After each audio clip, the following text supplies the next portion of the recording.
Hello friends, இன்றைக்கி இந்த வீடியோவில் ரொம்ப நாள் தள்ளி போய் இப்போ கடைசியாக ரிலீஸ் ஆகிருக்கிற டாப் ஸ்டார் பிரசாந்த், சிம்ரன், சமுத்திரகனி, யோகி பாபு, கார்த்திக், ஊர்வசி இவங்கெல்லாம் சேர்ந்து நடிச்சிருக்கிற அந்தகன் படத்தோட ரிவ்யூ தான் பார்க்க போகிறோம். 2018 ஸ்ரீராம் ராகவனோட டைரக்ஷனில் ஆயுஷ்மான் குரானா, ராதிகா ஆப்தே, தபு நடித்த ஒரு சூப்பரான த்ரில்லர் தான் அந்தாதுன்.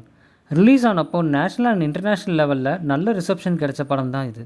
இதுக்கப்புறம் தெலுங்கில் மாஸ்டருங்கிற பேரில் நிதின் தமன்னா நடித்தாங்க. அது அவ்வளோ சரியாக எக்ஸ்பெக்ட் பண்ண மாதிரி போகலைனாலும் டீசெண்டான ரன் இருந்துச்சு.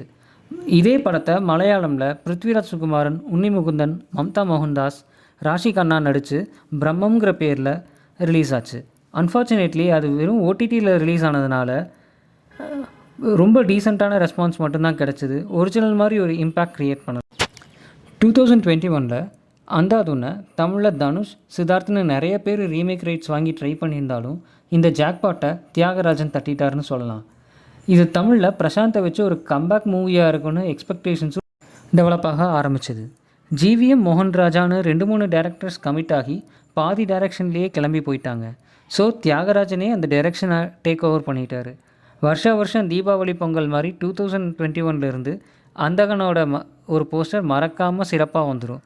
எப்படியோ ஒரு வழியாக இந்த வருஷம் படமும் வந்துருச்சு. கமிங் டு படம் எப்படி இருந்துச்சுன்னு சொல்லணும்னா, ஆயுஷ்மான் குரானா ரோலில் பிரசாந்தும், தபு ரோலில் சிம்ரனும், ராதிகா ஆப்தேவோட ரோலில் பிரியா ஆனந்தும், தபுவோட ஹஸ்பண்ட் ரோலில் நம்ம நவரச நாயகன் கார்த்திக்கும் நடிச்சிருந்தாங்க. இது போக சமுத்திரகனி, ஊர்வசி, யோகி பாபு, கே.எஸ். ரவிக்குமார்னு பிளாட்டோட ஒரு முக்கியமான கேரக்டர்ஸ்க்கு கேஸ்ட் பண்ணியிருந்தாங்க. அந்தாதுன் ஒரு ரொம்ப சிம்பிளான கதை தான், ஆனால் அது சொன்ன விதத்தில் ஜெயிச்சுது. லண்டனில் போய் செட்டில் ஆகணும்னு நினைக்கிற ஒரு பியானிஸ்ட் தன்னோட காம்படிஷனுக்காகவும் அப்ரிசியேஷனுக்காகவும் ஃபேக்காக ஒரு பிளைண்ட் மாதிரி நடிச்சிட்ருக்காரு. ஒரு நாள் எதிர்பாராமல் பிரியா ஆனந்தை மீட் பண்ணுற அவருக்கு பிரியானந்தோட ரெஸ்டோ பாரில் பியானிஸ்ட்டாக வாசிக்கிற ஒரு சான்ஸ் கிடைக்கிது. அங்கே வர ஆக்டர் கார்த்திக் பிரசாந்தோட பியானோ ஸ்கில்ஸை இம்ப்ரெஸ் ஆகி அவரோட ஆனிவர்சரிக்கு அவரோட வீட்டில் பியானோ வாசித்து அவங்க ஒய்ஃபை சர்ப்ரைஸ் பண்ண முடியுமான்னு பிரசாந்த் கிட்டே கேட்குறாரு. இதுக்கு மேலே மைல்ட் ஸ்பாய்லர்ஸ் அஹெட். பிரசாந்த் அவரோட ஆனிவர்சரிக்கு போகிறாரு. அங்கே கார்த்திகை சிம்ரன் கொலை பண்ணியிருக்காங்கன்னு தெரியுது. சிம்ரனுக்கு சமுத்திரக்கனி கூட ஒரு அஃபேர் இருக்குன்னு புரியுது. ஆனால் பிளைண்டாகவே நடிச்சுட்டு அங்கேருந்து எஸ்கேப் ஆகி வந்துடுறாரு பிரசாந்த். ஆனால் இவங்களோட லைஃப் திருப்பி கிராஸ் ஆகுது. சிம்ரன் அண்ட் சமுத்திரக்கனிக்கு பிரசாந்த் பிளைண்டாக இல்லையான்னு ஒரு டவுட். கண்டுபிடிச்சாங்களா இல்லையா? பிரசாந்த் பிரியாவோட லவ் லைஃப் என்னாச்சு? லண்டன் போனாரா இல்லையா? ஊர்வசி, யோகி, கே.எஸ். ரவிக்குமாரோட இம்பார்ட்டன்ஸ் என்ன இந்த படத்தில்? இதெல்லாம் தெரிஞ்சுக்கணுன்னா படத்தை தேட்டரில் மிஸ் பண்ணாமல் பாருங்கள்.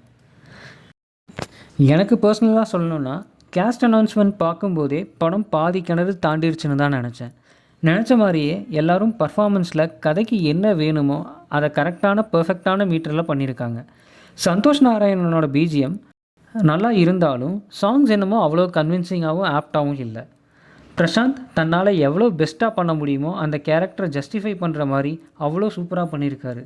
சிம்ரன் ஆல்ரெடி பிரசாந்த் கூட நெகட்டிவ் ஷேட்ஸில் பின்னி படல் எடுத்திருந்தாலும் இந்த படத்தில் ஒரு நீட்டான பர்ஃபார்மன்ஸை கொடுத்துருக்காங்க. அந்தாதுன் ஒரு எக்ஸலண்ட்டான ஸ்க்ரீன் ப்ளே. அதை எவ்வளோ குப்பையாக எடுத்திருந்தாலும் அதோட கதை போகிற போக்க ஆடியன்ஸ்க்கு ரொம்ப இன்ட்ரெஸ்டிங்காக இருக்கிற மாதிரி தான் எழுதியிருப்பாங்க. ஆனால் அந்தகனில் இன்னும் இதை நல்லாவே பண்ணியிருக்காங்க. படத்தோட ட்விஸ்ட் அண்ட் டர்ன்ஸையும் இம்பார்ட்டண்ட் மூமெண்ட்ஸையும் மாற்றாமல் அப்படியே ரீக்ரியேட் பண்ணது தான் அதுக்கு கை கொடுத்துருக்கு. படம் நல்லா என்கேஜிங்காகவே இருந்துச்சு. நான் அந்தாதுன் 2018 பார்த்துட்டேன். பட் ஸ்டில் எனக்கு இந்த படம் கன்வின்சிங்காக இருந்துச்சு.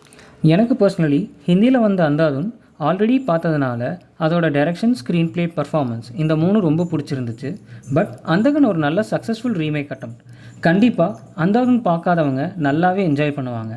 பார்த்தவங்களுக்கும் எந்த இடத்துலையும் உறுத்தலாக இல்லாமல் ஒரு ரெஃப்ரெஷிங்கான எக்ஸ்பீரியன்ஸாக தான் இந்த படம் இருக்கும். மொத்தத்தில் சொல்லணுன்னா இந்த ஆப்ரேஷனும் சக்ஸஸ், பேஷண்ட், ஹாஸ்பிட்டல், டாக்டர், பியானிஸ்ட்னு எல்லாருமே சேஃப்னு சொல்லலாம். இந்த அந்தகன் டாப் ஸ்டார் ஃபேன்ஸுக்கு கண்டிப்பாக ஒரு செலிப்ரேஷன்னு சொல்லலாம். மறக்காமல் தேட்டரில் இந்த படத்தை பார்த்து என்ஜாய் பண்ணுங்கள். நீங்கள் அந்தகன் பார்த்துட்டிங்கன்னா உங்களுக்கு படம் பிடிச்சதா இல்லையான்னு கமெண்ட் செக்ஷனில் சொல்லுங்கள். இந்த வீடியோ உங்களுக்கு பிடிச்சிருந்ததுன்னா வீடியோவை லைக் பண்ணுங்கள். நம்ம சேனலை சப்ஸ்கிரைப் பண்ணி எங்களை சப்போர்ட் பண்ணுங்கள். பாய் மக்களே.